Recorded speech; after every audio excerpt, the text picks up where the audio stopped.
결혼식장 같은 데 갔을 때 왜 여자 귀신, 송각시라 해서 굉장히 무서운 귀신입니다.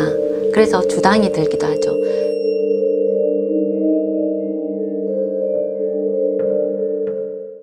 선생님, 네. 요즘 소위 말하는 무당들이 굉장히 많은. 네, 그렇죠. 그래서 좀 의문점이 드는 게 신과 잡신은 어떻게 구분을 하시나요? 되나요? 구분되죠. 당연히 구분되죠. 일단 앞에 걸 각설하고요. 잡신에 대해서 먼저 말씀을 드릴게요. 그냥 우리가 딱 문을 열고 들어오시면은 눈빛이 흐려져 있습니다. 그리고 낯빛이 감해요. 그래서 말을 행설수설을 합니다.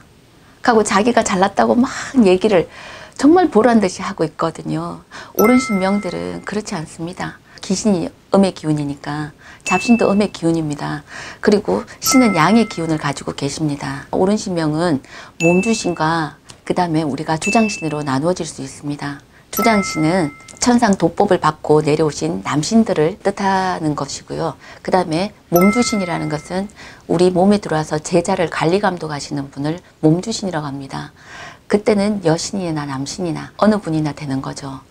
그래서 잡신이라는 거는 우리가 허주라고 얘기하죠. 예, 신을 받기 전에 허주구슬을 합니다. 왜? 누구나 원신이 들어오기 전에 잡신이라고 하죠. 허주가 먼저 있는 거죠. 그래서 허주굿을 하고 떼고 나서 삼산돌기를 해서 옳은 신명을 받아들이는 겁니다. 그래서 허주라는 거는 헛된 주인입니다. 일반인들이 허주가 씌이는 경우가 있나요? 네, 일반인들도 신가물이 많으신 분들은 허주가 씌어 있죠.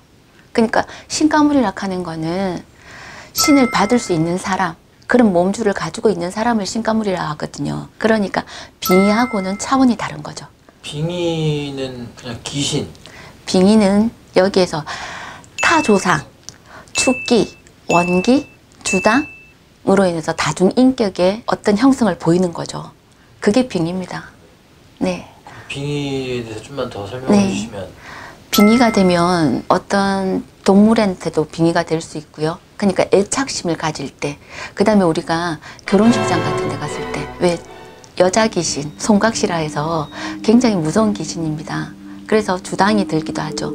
그래서 빙의가 되는 경우가 많고, 저희 집안에서도 빙의되어 있는 케이스가 있습니다. 죽었는 이제 시어머니가 빙의가 되어서 아는 분 몸에 한 20년 넘게 빙의가 된 상태로 살아가고 있었죠.